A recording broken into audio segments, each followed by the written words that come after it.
Une nouvelle occasion nous est offerte d'aller nous balader du côté des îles Canaries, l'archipel au large de l'Afrique, et à Lanzarote plus particulièrement.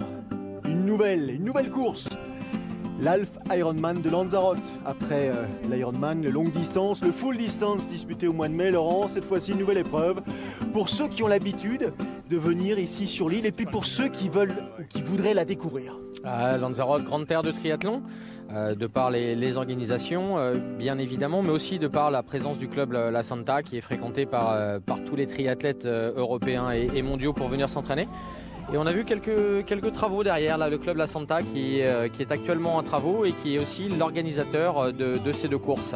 Et c'est une nouveauté pour eux. Exactement, vous faites bien insister là, sur ce sujet parce que c'est autour du club La Santa, donc sur la côte ouest en l'occurrence de l'île de Lanzarote et non pas sur la côte est comme l'Ironman le propose habituellement, que le départ et que la mise en scène de cette épreuve a été préparée. Nous sommes effectivement dans une infrastructure dédiée au sport en quelque sorte et plus particulièrement au triathlon parce qu'il y a une population très importante de triathlètes qui vient se préparer ici l'hiver et donc Lanzarote, pour la première édition de ce Half Ironman de Lanzarote, a mis les petits plats dans les grands. C'est la baie, en l'occurrence, du club qui va tout simplement accueillir la natation, histoire de protéger un tout petit peu les concurrents, car nous sommes au mois de novembre. Il peut y avoir un petit peu d'air dans le coin et parfois un petit peu d'air frais. Globalement, il y a toujours de l'air à Lanzarote et ceux qui ont été s'entraîner là-bas le savent. Et le club La Santa, alors pas dans cette baie mais juste un petit peu plus loin, a une petite vague bien connue pour des surfeurs. C'est donc que le vent a tendance à rentrer. Deux compétiteurs, deux groupes d'âge vont nous proposer, et ça c'est exclusif, d'aller reconnaître en quelque sorte les difficultés du parcours cycliste. On n'a pas l'occasion dans les courses de nous attarder ou de s'attarder justement sur ces préliminaires en quelque sorte. Et ces deux athlètes là vont tout simplement nous guider au travers des différentes routes de cette île volcanique avec, à vrai dire Laurent, quelques belles marches à gravir. Il y a quelques difficultés. Alors outre le vent qui peut être un élément à prendre en compte, il y a aussi évidemment, et on voit le parcours très accidenté, mais on connaît, même si effectivement on n'est pas du même côté de l'île, toujours est-il que quand on va s'enfoncer dans les terres, on vient titiller ces parcours qui sont bien connus avec ces petits murets en pierre, les champs de lave, les cultures qui sont faites sur la lave. Et puis c'est vrai que c'est intéressant, alors si c'est un petit peu moins vrai sur les sprints du Grand Prix, et encore les athlètes le reconnaissent, un petit peu moins vrai sur les étapes de Coupe du Monde qu'on a l'habitude de commenter. Il est essentiel dès qu'on vient titiller de longue distance, de bien avoir en tête le parcours et notamment le parcours vélo afin d'être capable de gérer sa course et d'être capable de la segmenter. Et ces deux candidats à la compétition nous expliquent qu'il ne faut pas se gourer d'allure, ne pas se tromper non plus de braquer en l'occurrence, parce que les ascensions ne sont pas forcément des réelles difficultés au sens, je dirais, de la dureté du mur à gravir. Il n'empêche que c'est très long, ce sont presque de faux plats un tout petit peu excessifs et qui sur des kilomètres et des kilomètres réclament que vous soyez un petit peu honnête vis-à-vis de vous-même. Et vigilant, vous l'avez dit sur les braquets et aussi sur le matériel utilisé. Là on voit des vélos de chrono avec des roues à jantes larges. Et c'est vrai que l'idéal sur ce type de parcours serait de pouvoir changer un peu comme en Formule 1 de matériel.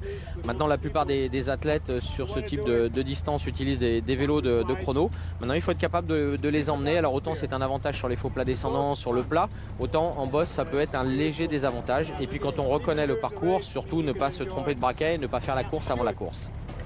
Image magnifique de cette île qui nous sont proposées par la production de ce Half Ironman de Lanzarote. Mission accomplie et conclusion identique pour ces deux concurrents. Il ne faut pas hésiter à venir ici, tenter l'aventure du côté des massifs de Lanzarote.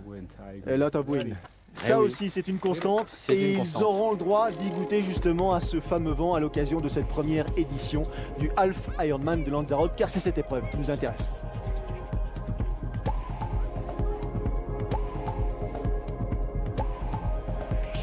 Ciel dégagé, bleu azur presque, nous sommes le 10 novembre Et en fin de saison, c'est l'occasion pour les triathlètes amateurs comme professionnels, pour ceux qui ont quitté, je dirais, les triathlon series ou les coupes du monde, pour ceux qui rentrent de Hawaï, pour ceux qui ont envie de faire durer le plaisir, de se trouver, je dirais, une nouvelle date, une nouvelle destination. Oui, puis c'est une distance intermédiaire, comme vous l'avez dit, pour ceux qui vont descendre de l'Ironman, et puis ceux qui vont monter des courtes distances. De la WTS, en l'occurrence il va y en avoir un il va falloir surveiller de très près, c'est Ivan Rania. On connaît ses qualités cyclistes et sur ce type de parcours peut-être va-t-il faire merveille. En tout cas, c'est une distance intermédiaire qu'on pourrait peut-être, avec toutes les réserves qu'il convient, de comparer cette distance Alpha Ironman à un semi-marathon où le coureur 5000-10 000 peut venir se tester. Celui qui est purement marathonien peut aussi venir faire cette distance intermédiaire. Il y a du vent, aucun doute. Les compétiteurs sont prêts. Départ donné à 8h du matin, donc, avec les pros qui vont pouvoir démarrer quelques minutes avant les amateurs, histoire de leur donner un petit peu plus de confort dans la journée, ou du moins dans l'animation qui rythmera leur journée. Vous voyez la température de l'eau, même si elle fait 21 degrés, le vent soufflant fortement a tendance à rafraîchir un tout petit peu les guerriers et guerrières. En tout cas, c'est parti. Pas mal de pros amateurs, pas mal de pros chez ces hommes et chez ces dames. Vous avez insisté tout à l'heure sur la présence d'Ivan Rania, mais il ne faut pas non plus oublier celle de Victor Del Corral, celle de Toumi de Gamme, celle d'Alessandro De Gasperi, ou celle encore de Bert Yammer, des athlètes qui, pour diverses raisons, viennent justement tenter leur chance ici. Et chez ces dames, la présence de Bella Bellis, mais je dirais presque qu'elle est quasi à domicile. Exactement. Ouais. Il y a Michel Vesterby qui a gagné l'Ironman en début d'année, ici, première victoire sur longue distance, et puis de jeunes athlètes que l'on va découvrir ensemble. Et vous avez parlé de Tomy de Gamme, accompagné de quelques Français et Françaises, notamment Isabelle Ferrer, Cédric Lassonde et Anthony Coste. Allez, c'est parti. Au total, un peu plus de 7000 aventuriers, en l'occurrence pour cette première édition. Pas mal, parce que l'Ironman de Lanzarote existe depuis très très longtemps. Il arrive à je dirais, attirer entre 1500, 1600 et 1700 partants les grosses années. Premier essai plutôt réussi sur ce format-là. Mais vous l'avez dit, c'est une destination qui n'est pas très très loin de l'Europe, à quelques heures d'avion, avec une météo clémente, des températures d'eau tout à fait acceptables en ce mois de novembre. Donc voilà, fin de saison, vous l'avez dit, ceux qui n'ont pas pu grappiller les points nécessaires pour aller à Hawaï peuvent se rabattre justement sur une préparation de fin de saison et puis continuer à marquer des points tout au long de l'année, de la saison, pour éventuellement se projeter sur la saison 2013. Exactement, parce que là c'est une des premières épreuves qui va compter pour les qualifications 2013, tant pour le championnat du monde Alpha Ironman que pour le championnat du monde distance Ironman disputé à Hawaï. Il y a les premières ambitions là qui s'expriment. Et devant, le premier de ces nageurs pour l'instant à je dirais guider la troupe, c'est le Danois Rasmus Petraeus. Les Danois qui commencent de manière, je dirais, cyclique à devenir omniprésents sur les longues distances, courtes distances et sur les sprints. C'est un peu une institution dans les pays anglo-saxons, cette longue distance très populaire en Allemagne. Puis on se souvient des championnats du monde de Fredericia au Danemark, et puis un grand athlète qui a aussi bien marché sur courte distance que sur longue distance, c'est Rasmus Henning. Donc qui a mis un terme à sa carrière récemment. Oui, une carrière bien remplie. Mais vous parliez de la natation, en l'occurrence, là, des conditions de natation qui ne sont pas forcément faciles. On voit ce vent qui lève un petit peu de clapot, et c'est toujours compliqué de nager et de faire son orientation, donc il faut rester bien concentré. La journée ne fait que commencer, et elle commence en plus avec cette luminosité, le soleil un peu rasant. Il faut être très très vigilant. Rasmus Petraeus, danois donc. Lui, il connaît bien l'île, il y vient très régulièrement. Il a notamment remporté en début d'année le court distance, le Volcano Triathlon, qui est organisé par le même club dans le même périmètre. Donc on insistait tout à l'heure sur cette population de triathlètes qui aiment bien se rendre ici aux Canaries pour profiter d'un hiver doux. Et les Canaries leur rendent bien parce qu'ils organisent de manière très régulière, que ce soit des courses à pied, des courses à vélo ou des triathlons, de quoi animer leur préparation. Aussi. Tout à fait. Des duathlons, et c'est vrai que les Danois, c'est quasiment un camp de base avec les Allemands, avec quelques autres nations. Les Français, ils vont souvent aussi en stage. L'équipe de France, c'est un endroit particulièrement adapté aux multinationales multisport. Et il n'y a pas que les triathlètes, hein. Bien sûr, les coureurs à pied, les nageurs ils ont vraiment, le club La Santa a vraiment depuis plusieurs années mis en place une structure d'entraînement qui correspond à la plupart des sports. Allez, je me lance. Leader de la compétition féminine, cette jeune femme, Daan Botteronbrood, néerlandaise, qui elle aussi a l'habitude de venir s'entraîner ici. C'est d'ailleurs, dit-elle, la 11e fois qu'elle pose ses affaires ici à Lanzarote pour préparer ses saisons. Et elle avait initialement pas imaginé venir disputer cette épreuve parce qu'elle menait campagne pour intégrer l'équipe des Pays-Bas dans le cadre des Olympiades et donc des Jeux qui ont été organisés à Londres. Malheureusement, un petit pépin physique, malade de dernière minute, l'a empêché d'intégrer l'équipe néerlandaise et elle a changé donc son fusil d'épaule. Elle a choisi de s'inscrire à cette première édition parce qu'il lui semblait normal en tant qu'athlète, je dirais quasi permanente ici, de tout simplement de participer à la fête. Oui, et puis de rebondir après un objectif qu'elle n'a pas pu atteindre.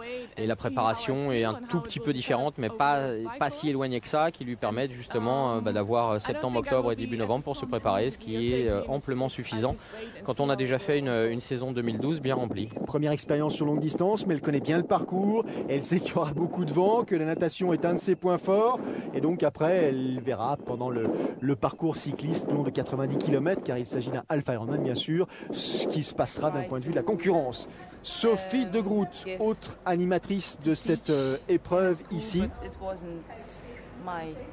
qui est dit qu'elle est depuis peu triathlète professionnelle. Elle était auparavant enseignante, elle était triathlète amateur en quelque sorte, et puis il y a pris goût. Elle s'est surtout souvenue qu'elle avait réussi quelques belles performances et qu'elle pourrait tenter sa chance sur une saison, voir ce que ça donnerait. Et du coup, comme ça a bien fonctionné en 2010, puis un peu plus tard en 2011, eh bien, elle a remis le couvert en 2012. Bien en lui a pris. J'ai du mal. Oh là. Ça, oui. Elle a bien fait. Elle a bien fait, voilà. Exactement. Et donc il faudra compter avec elle, très forte à vélo, belle aussi aisance en course à pied. Voilà, elle a franchi le pas du professionnalisme progressivement, ce qui est une très très bonne chose. Et plus sur le longue distance que sur le court, puisqu'elle est un petit peu moins bonne nageuse. Donc voilà, ça permet aussi ces différentes distances de pouvoir, en fonction de ses points forts et de ses points faibles, de choisir la distance qui convient le mieux. Allez, fin du parcours natation et la sortie de l'eau de Rasmus Petraeus, le Danois, 21 minutes 51 secondes. Derrière, ça suit Pedro Reg, l'Espagnol. Ivan Rania ne doit pas être très très loin normalement. L'Espagnol, Alfaro, Alsworth, tout ce petit monde là en termine. Voilà. Le voici, Ivan Rania. Donc il est dans le coup dans l'eau, mais ça c'était quasi sûr. Il est en compagnie de Stéphane Bellis, en compagnie d'Edo van der Meer. Ils sortent une poignée de minutes derrière les leaders. Il tire la langue, Rasmus Petraeus. Un bon petit groupe. Il va falloir surveiller, important de rester au contact de la tête, de savoir en tout cas qu'il n'y a pas un trop gros écart pour pouvoir gérer ce début vélo. Et même si la distance est de 90 km, on est sur des allures qui sont très rapides et toute proportion gardée par rapport au parcours, et un débord de quelques minutes peut être difficile à rattraper ou peut éventuellement hypothéquer la course à pied. Allez, les poursuivants arrivent, tandis que Petraeus a terminé avec sa transition. Il se dirige direction le vélo pour attaquer la course. Ça, c'est un autre concurrent, Daniel Alsworth, britannique du team TBB, très bon nageur aussi, bon à vélo, donc ça nous promet... Triathlète donc. Oui, triathlète. Donc triathlète. Belle bagarre en perspective là sur les flancs du volcan. Allez, c'est parti.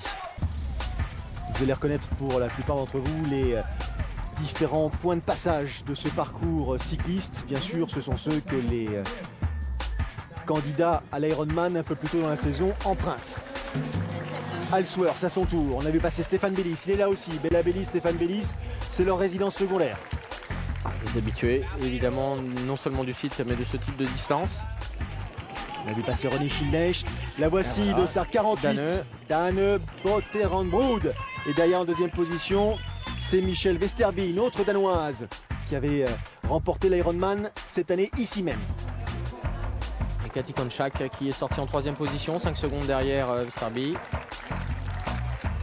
Dossard numéro 3, Bertianer. C'est groupé devant, c'est groupé, que ce soit chez les garçons ou chez les filles.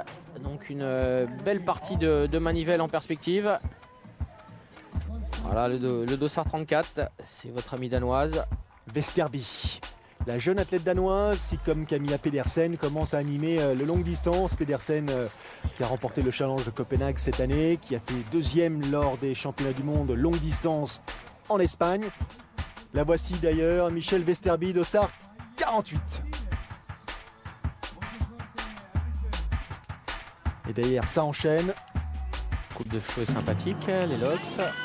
José Estranjero. Et les amateurs. Nous allons avoir la cohorte des groupes d'âge. Chacun peut concourir à son niveau, d'un point de vue scratch évidemment, mais aussi dans sa catégorie d'âge. C'est aussi pour ça que ce type de distance a beaucoup de succès. C'est une préparation qui est beaucoup moins contraignante que l'Ironman et qui permet de pouvoir s'exprimer au plus grand nombre. On a vu des tenues complètement différentes en fonction, autant les professionnels évidemment utilisent quasiment le même type de matériel, autant chez les amateurs on peut trouver la combinaison intégrale, le 2 pièces, les manches pas les manches. Et là beaucoup de monde, c'est aussi ce qui fait le charme de ce type de distance. Quand on est compétiteur, on n'est jamais isolé, à part quand on s'appelle Petraeus. Et il va falloir qu'ils surveillent et qu'ils regardent dans le rétro. Eh oui, ça c'est le décor qu'ils vont croiser pendant une bonne partie de la journée. La végétation est pas omniprésente, c'est pas tout à fait. C'est un peu volcanique les Canaries quand même. Par contre les routes sont de grande qualité. Avec quelques petites grimpettes à réaliser. Dossard 30, on a vu le voici, Dossard 30. Hello Van der Meer qui décide d'appuyer un petit peu sur les pédales et de se porter aux avant-postes, de relancer en quelque sorte la compète. Rasmus Petraeus voit d'un bon oeil ce relais, mais attention, il faut garder la roue de Edo Van der Meer. Garder la roue, toute proportion gardée, on est bien d'accord. Tout à fait, ça fait partie de ceux qui ont plutôt une certaine aisance là, sur deux roues. Puisque le drafting sur ce type de distance n'est pas autorisé. Totalement. Il a gardé les manchettes. Il a gardé les manchettes, car même s'il y a quelques rayons de soleil, le vent dont on parle et dont on parle beaucoup rafraîchit un petit peu l'atmosphère. Alors les voici en position, le parcours cycliste, donc 90 km de long. Ils auront l'occasion de passer par Teguise, de passer par Aria, par Mirador del Rio. Bien sûr, tout Mirador del Rio, ça sent la montée. Ouais, là ça sent la montée. Les premières difficultés arrivent. Dossard 6, Stéphane Bellis. Avec toujours Stéphane Bellis caractéristique, très bien placé sur son vélo, mais qui emmène toujours un énorme braquet. Et Rania, beaucoup plus en fréquence. Là on peut voir la différence entre les deux. Rania habitué des courtes distances, qui tatine un petit peu du cyclisme professionnel. Et là on voit le vent, le sable qui vient fouetter les jambes des triathlètes. Et là vous de côté. Effectivement, il faut être un tout petit peu attentif. Une moindre rafale, l'un peut vous coucher en l'espace de 2 minutes. L'avantage, c'est qu'on ne roule pas en peloton, donc peu de changements de direction intempestifs. On peut gérer sa propre trajectoire. En tout cas, une belle partie de manivelle là, entre les favoris. Ils sont tous groupés. Effectivement, ils ont dépassé Famara. Ils attaquent maintenant l'ascension en direction de Teguise. Un nouvel athlète là, qui vient aux avant-postes, histoire de titiller un petit peu le groupe. Ronny Schilnech, le Suisse. Il y a du monde et ça, c'est ça qui fait la grosse différence. C'est pour ça que je disais tout à l'heure il ne faut pas sortir trop loin de l'eau. Parce que quand on a affaire à un groupe comme ça, chacun se relance sans prendre la roue, bien évidemment, sans profiter de l'abri. Mais chacun va relancer le rythme. Si on a une toute petite baisse de régime, eh bien, de voir Ivan Rania là qui passe, eh bien, ça relance. Et quand on est derrière en chasse-patate, quand on est à la poursuite, c'est beaucoup plus compliqué et on le sait d'autant plus sur Hawaï. On va écouter Ivan Rania nous parler de sa première participation sur ce triathlon format long. Lui qui était quelques jours auparavant à Auckland pour disputer la dernière manche des Triathlon Series. Il aime bien les îles alors. Il aime bien. Son objectif, tout simplement, Kona en 2013, donc Hawaï, autrement dit la finale des championnats du monde de la distance. Pour ça, il doit, comme tous les autres pros, glaner quelques points précieux et surtout monter en puissance parce que au sein de son programme, il devra fatalement courir sur un Ironman pour tenter sa chance un peu plus tard à Kona. C'est clair, et puis savoir un petit peu quelles sont ses sensations, la préparation qu'il va falloir. Autant il est capable, simplement en rajoutant 2-3 petites choses dans son entraînement de courte distance, de monter sur un half. Autant sur la distance complète, ce sera un tout petit peu différent et sa préparation devra être adaptée. Et donc ça, c'est des choses qui s'apprennent. Comme sur le marathon, un coureur de 10 000 doit apprendre la préparation. Là, c'est la même chose pour les triathlètes. Alors il parle de la grosse différence, c'est ce que vous disiez tout à l'heure déjà Laurent, entre sa préparation tout au long de la saison qui a été calquée sur la préparation olympique, donc cette distance dite olympique, et ce basculement là sur un format un peu plus long. Bon, même si en natation, à vélo et en course à pied, il ne devrait pas non plus être très éloigné des meilleurs performeurs, ça n'empêche que c'est un enchaînement qui ne figure pas systématiquement dans son programme en 2012. Oui, complètement. Le passage d'une distance à l'autre, vous voulez dire, bien sûr. Mais il a effectivement les qualités et le profil pour réussir sur ce type de distance. Autant certains athlètes spécialistes du cours, on peut avoir des doutes, autant lui, c'est le type de profil qui peut réussir. René Schilnech, le Suisse, triple vainqueur de l'Ironman suisse, donc vainqueur de l'Ironman de Floride en 2011, insiste sur le fait qu'il connaît effectivement bien le coin, qu'il a eu l'occasion de le reconnaître, le parcours cycliste, mais qu'il ne faut pas oublier que c'est un half Ironman, donc c'est pas tout à fait un long, c'est pas tout à fait un court, ça veut dire que ça associe des athlètes qui viennent du court, qui viennent du long, avec tout simplement leurs habitudes, leur fonctionnement, leur préparation précise, et donc ce sera d'autant plus intéressant de vérifier un petit peu l'état des uns et des autres à ce moment de la saison, parce qu'il ne faut pas oublier que nous sommes au mois de novembre, ça fait partie des dernières épreuves de la saison, avant que certains s'envolent en direction l'Australie, notamment pour profiter d'un soleil encore plus chaud. Voilà, de l'été austral, de la préparation, et puis des premières courses qui auront lieu dans l'hémisphère sud. Mais Ronnie Schilnech, que vous venez de présenter, qui est sorti en 24,02, il y a Toumi de Gamme qui n'est pas sorti très loin devant lui, il est sorti 15 secondes devant, et on connaît Ronnie Schilnech, très fort en vélo, donc ça peut être un allié de circonstance pour Toumi, qui lui aussi est un triathlète complet et qui excelle sur ce type de parcours. Il faut être solide là, physiquement, mais il faut être solide dans sa tête, parce que des petits coups de cul comme ça, il y en aura un certain nombre tout au long de la journée, et le vent, on aura l'occasion de le détester plutôt 2 fois qu'une. Alors le vent est évidemment problématique quand il est de face, évidemment quand il est de dos ça l'est beaucoup moins. On peut très bien se retrouver avec une montée et enchaîner derrière sur un faux plat descendant, vent de face, et on a l'impression qu'on ne peut pas récupérer, il faut rester en prise, il faut emmener du braquet, et c'est vrai que c'est toute une gestion, d'autant plus sur ce type de distance. Alors Sophie De Groot, elle est sortie de l'eau en 26,58, elle était à l'époque après la natation à 2 minutes 10 de Westerby, qui était sortie en 2e position derrière la jeune Dan Botter-Ronbrod. Elle est revenue à la faveur du parcours cycliste, Sophie De Groot, mais c'est sa première expérience pour ce qui la concerne ici sur l'île. Donc il faut essayer, elle a décidé de tenter sa chance, et avec le flegme qui est, semble-t-il, le sien, on peut lui faire confiance. Elle a dû réfléchir à la question, bien peser le pour et le contre, pour finalement décider de s'attaquer à l'épreuve. C'est donc du flegme belge et pas britannique. Dossard numéro 16. Eva Ledesma Calvet. Regardez le sable qui s'est accumulé. Donc vous parliez de vigilance tout à l'heure. Voilà, ça peut être très piégeux, et la course peut basculer simplement sur ces 2 mètres carrés de sable qui sont là de façon, on va dire, pour le moins intempestive. Saleta Castro, une autre espagnole qui vient de se faire dépasser par Sonia Tachiche. Saleta Castro, 7e sur l'Ironman de Lanzarote au mois de mai dernier. Elle aussi, elle vient du CD. Bella Bellis. Elle a gagné 2 fois l'épreuve, 2008, 2009, je crois me souvenir. 2008, elle ne portait pas le nom de Stéphane Bellis, elle s'appelait Bella Comerford. Non, Stéphane Bellis, ah oui, le nom de Stéphane Bellis, d'accord. Et l'année dernière, ou cette année, elle a pris une 2e place, Bella. Vous avez eu la moto avec la caméra qui est juste placée au centre de la route. Alors je parlais de revêtement sympathique, là il l'est beaucoup moins. Et c'est toujours ces passages un petit peu délicats qu'il faut gérer, d'autant plus quand le vent a amené le sable de cette végétation clairsemée dont vous parliez tout à l'heure. 2 styles différents, Laurent. Ah bah oui, là c'est pour le moins. Pour la jeune athlète Saleta Castro, et Bella Bellis tout en puissance. Et d'ailleurs derrière, il s'y est pas trompé, il est venu un petit peu calé. Voilà, on prend un petit peu l'aspiration pendant quelques secondes. C'est toujours cette prix, comme disait ma grand-mère. Le ravitaillement, crucial. Toujours important sur ce type de distance, puisque nous sommes partis pour 4h30 d'effort. Et donc c'est important. Et vous parliez du vent, le vent qui peut rafraîchir, mais qui peut dessécher aussi. Et Isabelle Ferrer, bien au braquet d'Isabelle. Elle aussi facilement reconnaissable sur sa façon de propulser le vélo, avec là je dirais presque un bon grip sur les prolongateurs parce qu'il faut les accrocher. Isabelle Ferrer, belle saison cette année. Belle saison de duathlon, de triathlon. Vainqueur du Striemann, du Half Striemann, championne de France de duathlon. Elle était à Calvi, elle s'est encore affichée à Embrun. Solide, très solide. Et oui, et depuis de nombreuses années maintenant. Équipe de France longue distance, Isabelle Ferrer de nombreuses fois.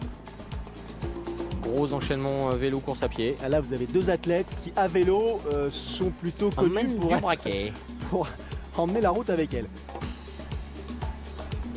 Peut-être aussi attention à la multiplication des engagements en fin de saison et ça peut nuire, ça peut être un tout petit peu plus difficile de terminer en de bonnes conditions. Ronny Schindlecht aux avant-postes, le Suisse, il se retourne, qui est là, et là voilà, Tommy Dugam. Et voilà, Tommy à l'attaque. Alors comme son habitude. On parlait de belle saison pour Isabelle. Qu'est-ce qu'on peut dire pour Tommy? Vainqueur à Royan, vainqueur du triathlon de l'Ardèche, vainqueur à Gérardmer. Ça va, tranquille. Lui aussi sur longue distance, il commence à avoir quelques références à son actif. Il a trouvé ses marques et il peut s'exprimer pleinement. Descendre, position aérodynamique pour Rania. Et là c'est toujours ce type de parcours le problème. On est à peine 20 km/h en emmenant du braquet dans la bosse et puis derrière il faut mouliner. Le 11 peut être intéressant. C'est vraiment une segmentation mentale de ce type de parcours.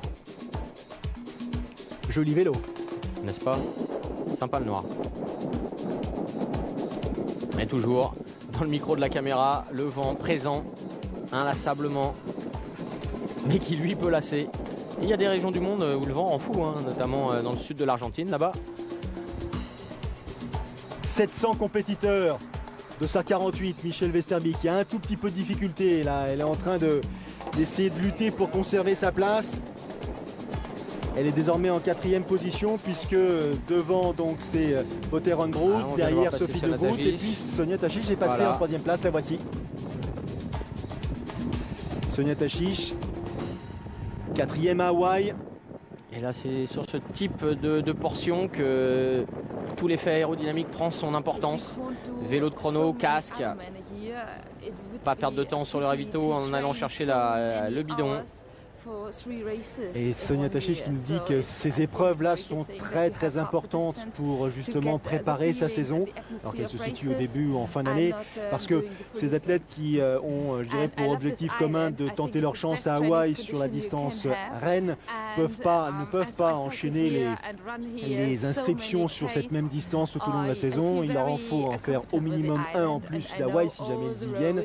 Et donc fatalement ces half distances, ces autres épreuves leur permettent de se situer, de se préparer, de régler leurs petits défauts et ce sont des machines de très haut niveau, donc rien suffit à améliorer ou au contraire altérer les performances. Oui, la performance à ce niveau-là est dans le détail et ces courses permettent de régler un certain nombre de choses. Pour un Ivan Rania, ça va être de savoir exactement comment il doit se préparer pour son changement de carrière. Et puis ceux qui sont déjà habitués à ce type de distance, c'est encore aller chercher le petit détail qui va pouvoir rendre ces athlètes encore plus performants. Elle connaît très très bien l'île, nous dit Sonia Tachiche, elle qui a remporté l'Ironman de Regensburg et d'Afrique du Sud en 2010, deuxième de l'Ironman du Mexique en 2011. Elle connaît ses points forts, ses points faibles, elle sait que la natation c'est pas son truc. En revanche, qu'elle peut compter sur son aisance à vélo pour revenir sur la tête de course et après ça se passera comme ça se passe très fréquemment, pour pas dire de manière classique, sur le parcours pédestre. Là il n'y aura que 21 km à faire, et 21 km déjà après la petite partie de manivelle dans les monts de Lanzarote, les plus solides seront forcément devant. C'est vrai, mais la distance est longue et courte à la fois. Longue puisque pour ces demoiselles ça va durer au-delà de 4h30 évidemment, mais aussi courte parce que là elle est sortie avec un débours de 4 minutes de l'eau. Il va falloir faire un énorme vélo et on peut imaginer que les athlètes qui sont devant elle ne vont pas se laisser faire, ce qui signifie 4 minutes, 5 minutes en posant le vélo. C'est plus compliqué à revenir sur un 21 km que sur un 42 évidemment, mais les défaillances sont moins notables en tout cas sur 21. Vesterby, elle lutte, c'est sûr. Nous, on va respirer, marquer une petite pause et on revient dans une poignée de secondes pour vivre la fin de cette première édition du Half Ironman ici sur l'île de Lanzarote, aux Canaries.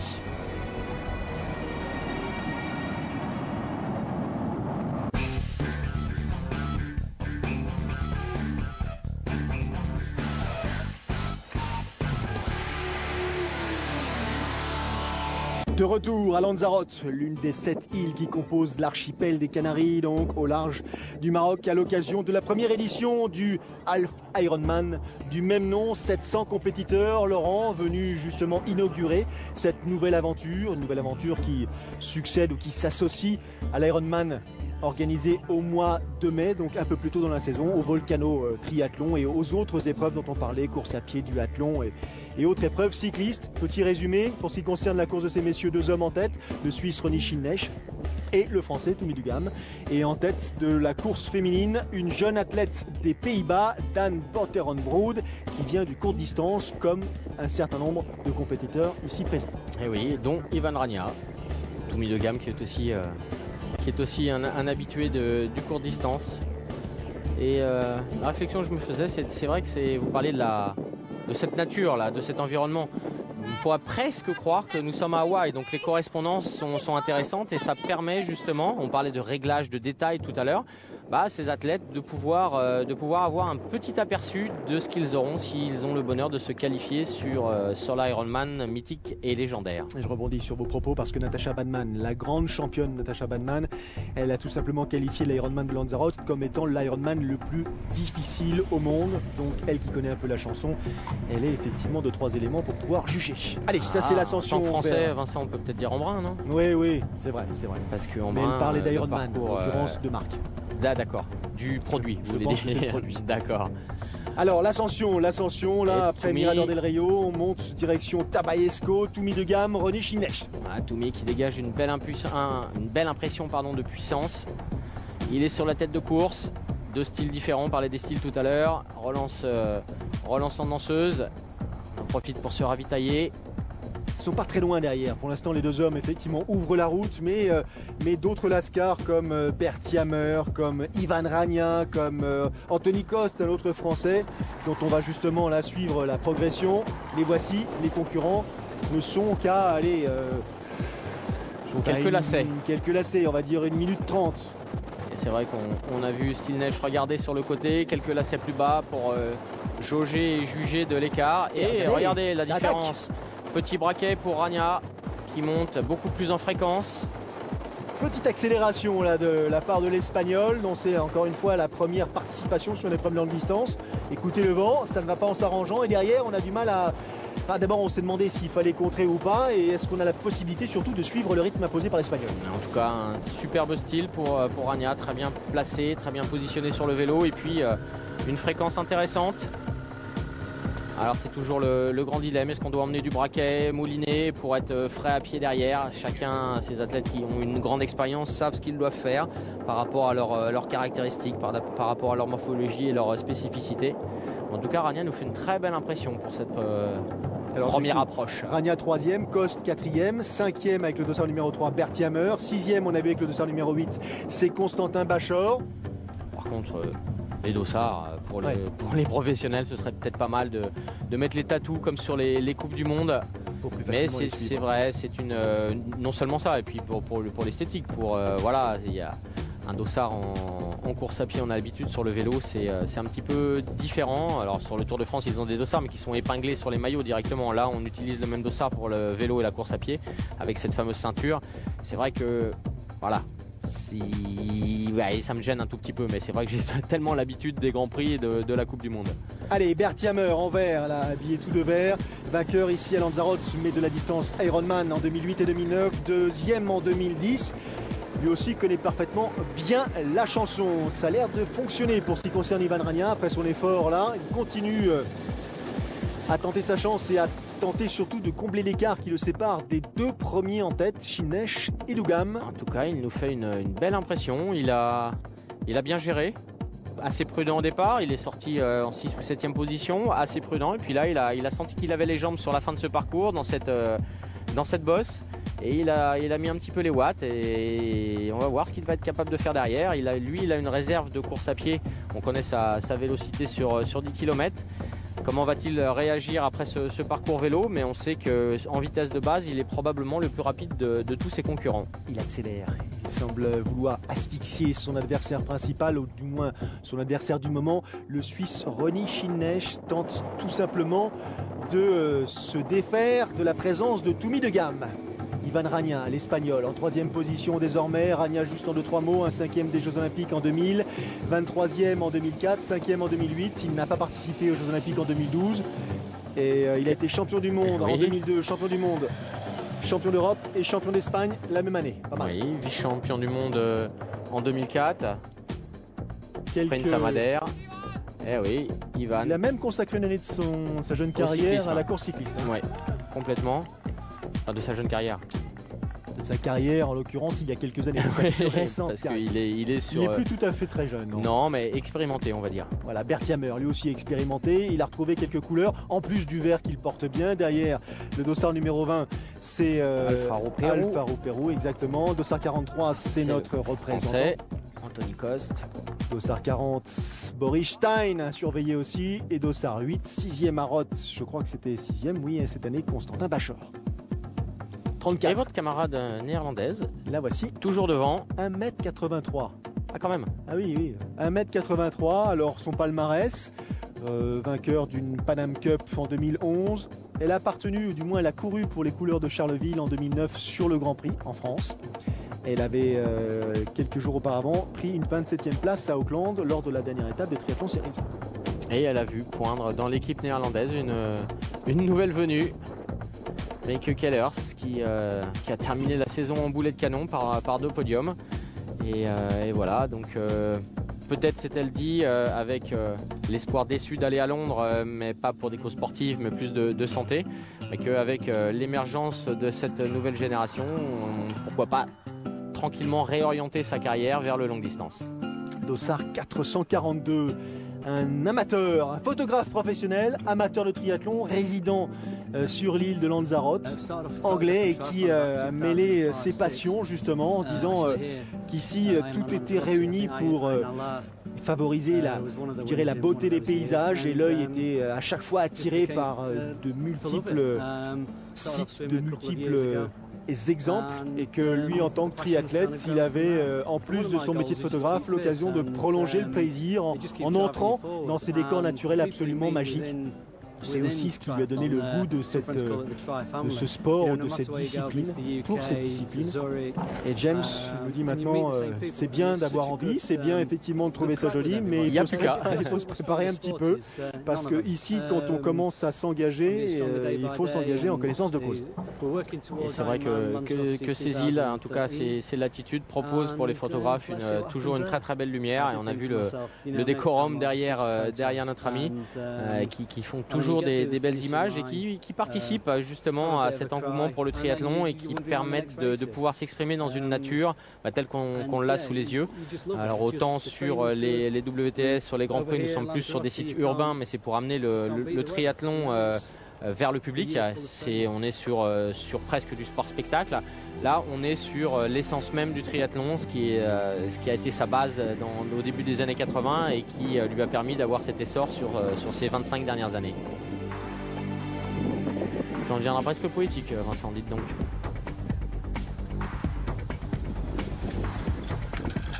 Là, il faut se dire qu'on est privilégié. Il faut se dire que, effectivement, se dire que dans ces cadres-là, il y a des organisations comme celle-ci, alors je ne parle pas forcément du produit dont on parlait il y a une seconde, mais les organisations sportives qui vous autorisent à traverser de manière un petit peu différente, parce que là il n'y a pas de circulation, parce qu'il y a des gens qui vont s'occuper de vous, parce que si vous avez un pépin physique, on saura intervenir en très peu de temps. Et puis voilà, quoi, si vous levez le bout de votre nez, voilà à quoi vous avez droit. Est-ce que vous avez profité du paysage à Nice, Vincent ? Ah, c'était superbe. Et j'ai eu le temps en plus. Vous avez parlé de Natasha Badman tout à l'heure, qui était une spécialiste, on va dire avec son mari d'entraîneur. C'était un petit peu mystique. Ils allaient puiser la force des rochers, ils allaient chercher la spiritualité dans la nature. Et c'est pour ça, en tout cas, elle le disait sur des endroits comme les Canaries, sur des endroits comme Hawaï, où elle allait puiser dans les moments d'un petit peu de moins bien, qui sont absolument... Ils sont fréquents, ils arrivent forcément dans ce type de course, et là aller chercher dans la nature cette force, cette spiritualité. Et si je me rappelle bien, un certain Mark Allen était aussi coutumier du fait, lui c'était Ernest Gilab, son site préféré. Il y a un point commun, c'est ça, c'est la roche volcanique, c'est effectivement la puissance, je dirais, géologique. Ouais, mais il faut avoir la tournure d'esprit qui permet de pouvoir aller ressentir ce genre de choses. Allez, fin du parcours cycliste. Là pour l'instant on suit Berthiamer en vert et Constantin Bachor juste devant. Berthiamer qui signale qu'il a un petit souci. Alors qu'est-ce que je vois pas les sacoches sur les côtés. Donc, il faut deviner le problème. Il a peut-être un problème de braquet puisqu'il a l'air coincé sur le 11 là. Exactement. Donc il va falloir qu'il termine avec. Ça tombe bien pour l'instant. Ça descend. Ça descend. On a vu 80 km/h sur le compteur de la moto. Dan Borter-on-Broad, toujours aux avant-postes, toujours depuis, je dirais, le départ de la natation. Alors sur ce type de parcours, il faut avoir des qualités de rouleur, des qualités de grimpeur, des qualités de descendeur. Globalement, être un cycliste accompli. Et puis derrière, on court, donc avant d'un nager. Donc globalement, un athlète et un triathlète complet. Dossard 21, Sophie de Groot, la Belge en deuxième position. Là voilà, fin du parcours cycliste pour le Suisse René Schindnech. Il s'est visiblement défait de l'emprise de Tommy de Gamme. Premier à déchausser, premier à pénétrer dans l'aire de transition. Un peu moins de 2h, ouais, 2h27, non 2h24 pour lui, un petit peu plus de 2h24 sur 90 km. Laurent, c'est pas un enchaînement de toute première vitesse, de toute première catégorie. Là, on l'a vu descendre presque péniblement de son vélo. Il faut retrouver un petit peu les jambes, retrouver les sensations de la course à pied. Ça y est, ça revient, semble-t-il. À récupérer ses petites affaires. Ça, c'est important. Chaise longue, tranquille. Ambre solaire fournie. Important. Vous avez dit température assez fraîche le matin, mais c'est vrai que la journée faisant, le soleil s'est levé et il peut mordre. Alors à pied, 3 boucles, tout simplement pour couvrir. Pas de cette piste. 3 allers-retours, pas 3 boucles. Pas de cette piste. Vous avez raison de le souligner. Allez, Tommy. 21 km, Tommy du Gamme, il a posé le vélo, lui, 40 secondes après René Schindnech. Faut pas s'enflammer sur cette piste. Ivan Rania, il est là. Une 20 de retard. Il a fait le taf en vélo.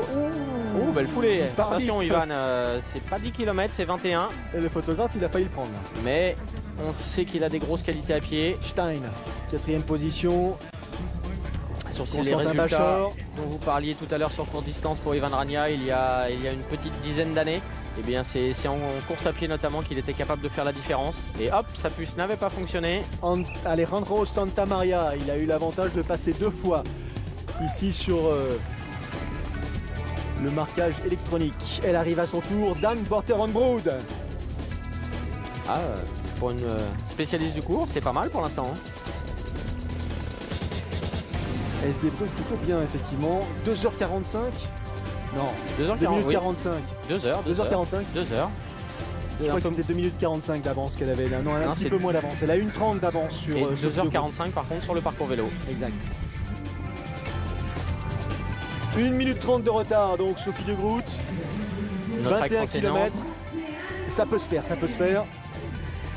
Elle prend pas la visière. Il faut prendre le sac, surtout remettre ses petites affaires en lieu de place. Il faut ranger, il faut être on est bien élevé. Comme le petit maison, papier d'alu là. La visière qui tombe. Voilà, petite panique. 3e position, dossard numéro 2, Sonia Tachiche. 5 minutes de retard sur la première et donc 3,30 de retard sur la deuxième, Sophie de Groot. Et là c'est aussi une constante sur ce type d'organisation, l'Ironman. On vient chercher son sac, on se change sous la tente, on repose les affaires et on part. Ça n'est pas les transitions des WTS, évidemment. Ça n'est pas du tout le même esprit. Ça c'est l'infrastructure du club dont on parlait un peu plus tôt. Bon écoutez, si vous piste m'invitez à passer quelques... Piscine de 50 mètres, piscine de 25, lac artificiel. Je veux bien la mer, je veux bien passer quelques semaines de stage, Vincent, il n'y a pas de souci. On avait Tommy de Gamme derrière René Schindnech. Tommy qui va essayer de revenir sur le leader, le Suisse. Et à l'horizon, vous l'avez remarqué, les moutons sur la mer, ça prouve que le vent souffle encore pas mal.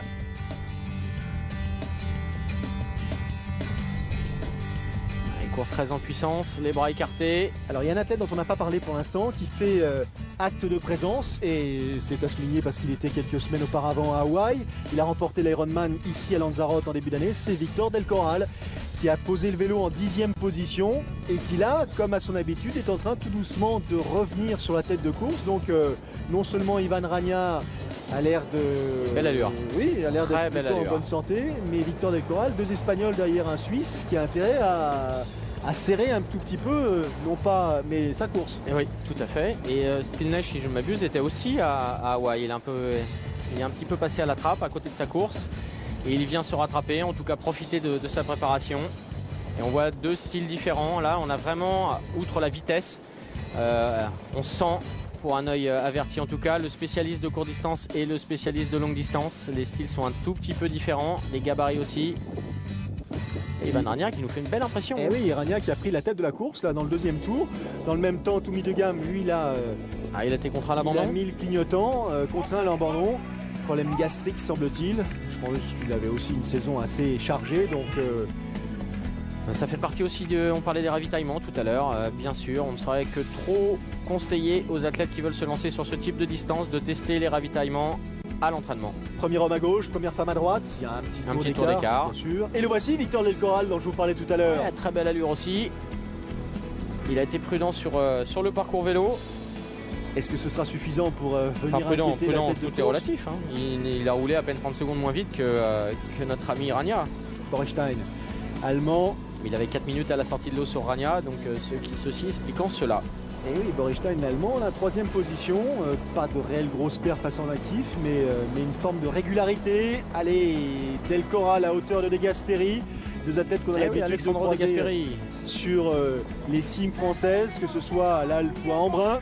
Et la fin de parcours et la victoire surtout pour Ivan Rania, première apparition sur longue distance et première apparition couronnée de succès. Et un peu moins d'une 13:30 sur le parcours à pied. Il a été très très rapide.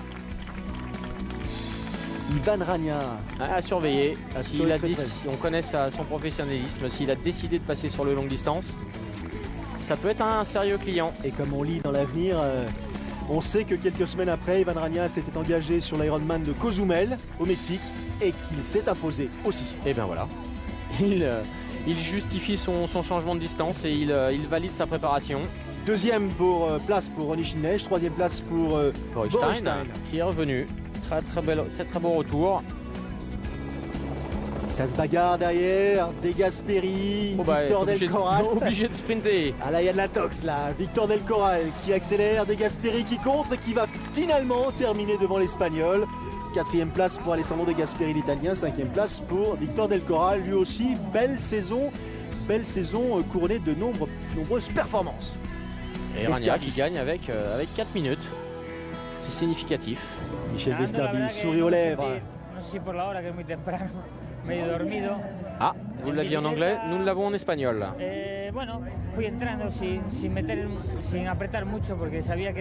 Bon voilà, j'essaie d'écouter un petit peu ce il essaie de nous replacer un petit peu la course dans son contexte et il savait à qui il avait affaire. Il savait notamment qu'il avait des cadors du longue distance, du très long qui étaient avec lui. Il n'avait pas l'intention de se laisser trop détacher à vélo. Il connaissait son aisance en course à pied. Il avait donc une sorte de matelas sur lequel il pouvait s'appuyer pour régler son allure durant le parcours cycliste. Pas mal, non? C'est bien fait, très bien géré. Victoire, première victoire sur longue distance pour elle aussi. Et ben elle aussi, voilà. Issue du court distance, elle aussi, Dane Porter-Onbrood, jeune athlète hollandaise. Mais elle vient elle gagne, c'est sûr, mais si on lit sur son visage, voilà, ça n'a pas été si facile que ça. Pas par rapport au temps, mais par rapport à l'intensité, à la durée de l'effort. Alors, Sophie De Groot, la Belge, prend la deuxième position. Sonia Tachiche, l'Allemande, complète ce podium féminin, donc. Et ben voilà, une très belle course. Alors, qu'est-ce qu'elle va nous dire? Elle a bien aimé la natation. Ah oui, mais elle nous l'avait précisé, le vélo s'est plutôt bien passé. Et devinez où ça a coincé, le dernier tour en course à pied. Est-ce que c'est vraiment une surprise? Ah, probablement pas. Mais bon, elle a quand même géré. Et oui, et surtout, elle a eu son palmarès. Elle a eu des crampes sur la fin, mais ça aussi, c'est l'apprentissage du longue distance. Et elle a donné effectivement le maximum de ce qu'elle pouvait faire. Elle est ravie, heureuse d'enregistrer cette performance. Vainqueur de la première édition du Half Ironman, donc tout nouveau, tout beau, de Lanzarote. Première édition succès, première édition qui en appelle d'autres. Nous serons présents bien sûr pour suivre la suite de ces aventures à Lanzarote. Les temps de ces dames. Et les confirmations donc des positions. Et la confirmation de la difficulté du parcours quand on voit les temps et les temps vélo comparés à certaines autres courses. Isabelle Ferrer, comme Toumi de Gamme, a abandonné. Fin du parcours cycliste très difficile pour la Française. qui va consacrer donc cet hiver à sa récupération. On la verra bien sûr prochainement en 2013 sur les grandes épreuves tant en hexagone qu'à l'extérieur de nos frontières. Anthony Coste qui est un petit peu craqué aussi à pied et qui termine à la 25e place. Le sourire, James, le photographe professionnel et amateur de triathlon, termine à son tour. Et oui, c'est toujours le challenge de ce type de course. Aller au bout. Et devinez ce qu'il dit. C'était super. Ouais, et qu'il est recommencera l'année mais c'était prochaine. dur quand même. Oh. Allez, à très vite pour le triathlon, notamment le Best of Grand Prix à suivre au mois de décembre sur Sport Plus. Merci Laurent, salut. Bye bye.